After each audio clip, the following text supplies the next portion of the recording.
你是否觉得中东的炮火离你很远？你是否认为油价的涨跌只是新闻里的数字，影响不到你每天的早餐？醒醒吧！当霍尔木兹海峡的巨轮停摆，一场席卷全球财富的超级风暴已经成型。这不是危言耸听，这是真金白银的绞杀。今天我们拨开战火的迷雾，看看这场锁核危机是如何悄无声息地开启大宗商品超级周期，并准备洗劫你的钱包的。就在过去的24小时里，世界局势风云突变，伊朗的导弹，以色列的反击，让中东这个全球的火药桶再次被点燃。随之而来的是原油价格的暴力飙升，西德克萨斯中质原油甚至逼近90美元大关。然而，这只是冰山一角。更令人窒息的是，全球约1/3的贸易化肥供应必须通过霍尔木兹海峡。在这个被掐住咽喉的时刻，全球宏观经济的脉搏正在发生剧烈的跳动，一场波及能源、农业、金属的全面大宗商品牛市正在拉开帷幕。我们先从历史的深渊里走一遭，看看类似的咽喉危机曾经如何一次次改写全球财富版图。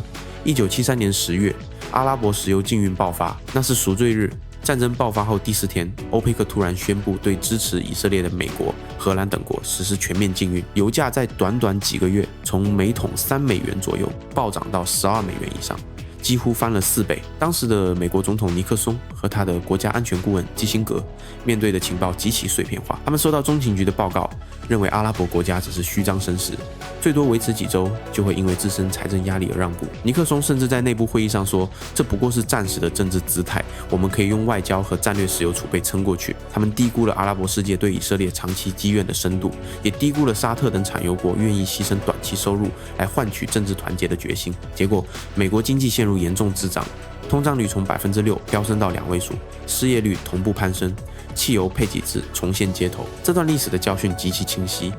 当民族情绪与能源武器结合，短期理性判断往往瞬间失效。决策者最致命的盲点就是误判对方的底线成本。再往前推，1990年8月2日，伊拉克军队闪电入侵科威特，直接把霍尔木兹海峡的石油生命线置于火线之下。当时的老布什政府情报部门其实提前数周就侦测到伊拉克边境的异常调动，可他们把这些信号解读为萨达姆在对科威特施压，以争取更多石油配额，而不是全面吞并。中央情报局的评估报告里甚至写道，萨达姆更可能选择有限军事行动，而非引发全球能源危机。他们高估了萨达姆的国际政治理性，低估了他对债务和石油价格的双重绝望。入侵发生后，油价在几天内从每桶17美元跳到40美元以上，全球航运保险费率暴涨，tanker船东拒绝进入波斯湾。幸好多国联盟在当年1月发起沙漠风暴行动，快速解放科威特，避免了长期封锁。但这段历史的独特价值在于，它告诉我们，咽喉危机的化解高度依赖速决能力。一旦军事干预窗口关闭，或者多边共识瓦解，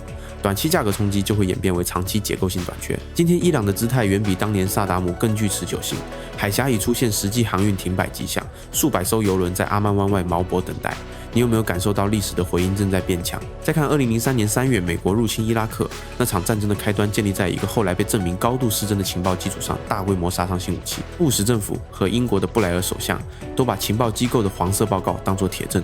认定萨达姆政权对西方构成迫在眉睫的威胁。战前他们乐观估计，推翻萨达姆后，伊拉克石油产量会迅速恢复，甚至翻倍，帮助压低全球油价。可现实残酷得多，战后伊拉克陷入教派内战，输油管道被炸毁，基础设施长期瘫痪，油价从2003年每桶30美元左右，一路攀升到2008年的147美元历史高点。这段历史的教训与其他2段完全不同，它暴露了干预后遗症的持久破坏力。外部力量推翻旧秩序后，如果无法快速建立新秩序，就会制造权力真空，而真空会让不确定性无限放大，商品价格随之进入长期高位震荡。今日霍尔木兹的局面正是这种真空的现代景象。伊朗革命卫队不再需要全面封锁，只需持续制造通过既遭攻击的恐惧氛围，就能让商业保险和船东集体退缩。历史在这里告诉我们，咽喉危机有3种致命形态：情绪主导型、速决失败型、干预后遗症型。今天我们正同时面对3者的叠加，你敢说我们已经准备好了吗？这些历史案例每一段都像一面镜子，照出人类在能源咽喉被锁时的认知盲区和决策代价。他们不是为了渲染恐惧，而是提醒我们，地缘断裂一旦发生，后果从来不是线性的，而是指数级放大的连锁反应。现在让我们把目光拉回到当下，拨开这场锁喉危机的底层逻辑。原油为什么能在几天内成为全球通胀的超级导火索？因为它的传导链条极其漫长且刚性，从炼油厂到塑料厂，从货运卡车到航空公司，从化纤、纺织到制药原料，每一个环节都欠着原油价格的杠杆。在过去几年，全球供应链已经因为疫情而无冲突，极端天气而极度脆弱，库存普遍偏低，缓冲空间几乎耗尽。现在霍尔木兹海峡被锁，全球每天约2000万桶原油运输受阻，这相当于世界石油需求的1/5。供给端硬性断裂，需求端却没有同步大幅萎缩，因为现代经济对能源的依赖早已深入骨髓，结果就是价格先暴力上涨，再通过成本推动型通胀传导到终端消费品。更关键的是宏观环境的共振。就在本月初公布的美国2月非农就业数据意外疲软，非农就业人数减少92000人，失业率升至 4.4%， 这本该是衰退信号，央行应该大幅宽松才对，可油价同时暴涨，输入型通胀死灰复燃，美联储陷入两难，加息会扼杀本来就脆弱的增长，不加息又会让通胀失控。最反直觉的结论在这里出现，传统经济学认为高油价是经济毒药，会扼杀需求，引发衰退。而在供给端硬断裂、远超需求破坏的窗口期，高油价反而成为大宗商品超级周期的催化剂。因为央行被迫保持相对宽松，真实利率继续负值，资金无处可去，只能涌向抗通胀的硬资产，黄金、白银、能源、农产品，甚至加密货币。这不是市场失灵，而是脆弱系统在极端压力下的必然重构。再深一层，霍尔木兹海峡锁喉对化肥链条的打击远比石油更致命。中东地区贡献全球尿素出口近40%至50%，磷肥原料、磷矿石和硫磺的贸易也高度集中在这里。天然气是化肥生产的核心原料，封锁导致天然气价格同步飙升，生产成本急剧抬升。更可怕的是物流本身，全球贸易化肥1/3以上必须经过霍尔木兹，一旦航运瘫痪，春耕窗口将直接缺失。全球粮食产量1半以上依赖氮磷钾复合肥，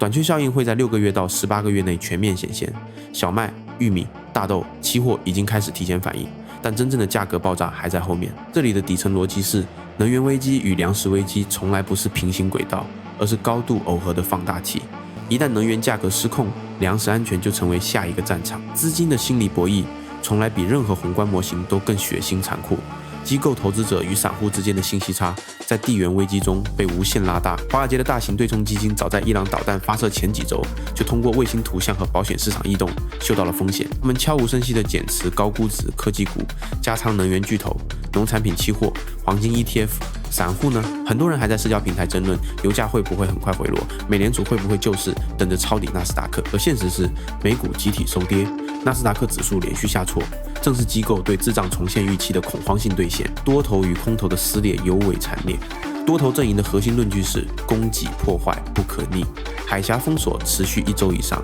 全球战略库存就会快速消耗，价格将进入供不应求的自我强化循环。空头则压住外交奇迹或军事速决，认为伊朗不敢长期承受经济制裁，西方最终会找到绕行方案。可革命卫队高级将领公开宣称，任何试图通过的船只都将面临攻击。这句话让空头论据瞬间崩塌，机构内部也出现分裂，能源主题基金经理视之为10年一遇的买入窗口，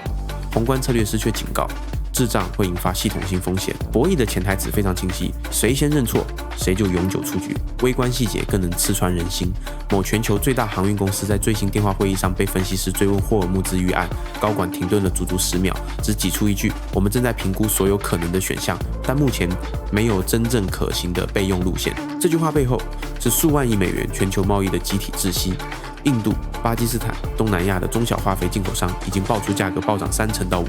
却依然拿不到货。X 平台上，普通农户的留言从愤怒转为绝望：化肥买不到，地里庄稼怎么办？这不是投资，是生存。各方张力在拉锯，谁都不敢轻易松手。你有没有想过，在这场博弈里，普通人其实是最脆弱的一环？放眼未来5至10年，这场锁喉危机将彻底重塑全球资源格局与财富分配逻辑。乐观路径是这样的：国际社会在数周内达成有效斡旋，海军联合护航快速恢复通道，伊朗在多重经济与外交压力下选择让步，海峡重新开放，油价逐步回落，化肥供应链在半年内修复，替代供应加速上线，美国页岩油增产，俄罗斯通过管道和北极航道绕行，加拿大和澳大利亚的钾肥产能紧急扩建，大宗超级周期被掐断，全球经济实现相对软着陆，前提是冲突不进一步升级为全面地区战争，且主要产油国不愿看到油价长期失控。悲观路径则更加震撼而漫长，封锁持续3个月以上，全球能源与粮食双短缺全面爆发，滞胀失控，通胀率在发达国家重回2位数，新兴市场出现粮食骚乱，央行被迫重启，大规模量化宽松。真实利率长期负值，硬资产泡沫再起，黄金可能突破$3000，农产品价格翻倍甚至更高，社会不平等进一步撕裂，最终可能引发新一轮全球政治重组。前提是伊朗坚持高强度不对称报复，西方内部出现战略分歧，不愿付出更高军事与经济代价，两条路径天差地别，却共享同一个原点。霍尔木兹咽喉被锁，乐观需要外交、军事、经济的多重契机，悲观只需现状再延续几个月。未来10年，我们可能见证能源独立革命加速，可再生能源大规模替代，也可能陷入资源民族主义与长期争夺的黑暗循环。你觉得哪条路离我们更近？如果让你现在必须做一个决定，你会继续死守现金，还是鼓起勇气布局大宗商品、能源、农产品，顺应这场财富的惊涛骇浪？欢迎留言告诉我们你的选择。点赞、转发、订阅3元说，让我们一起在这场全球级风暴中寻找属于自己的财富之舟。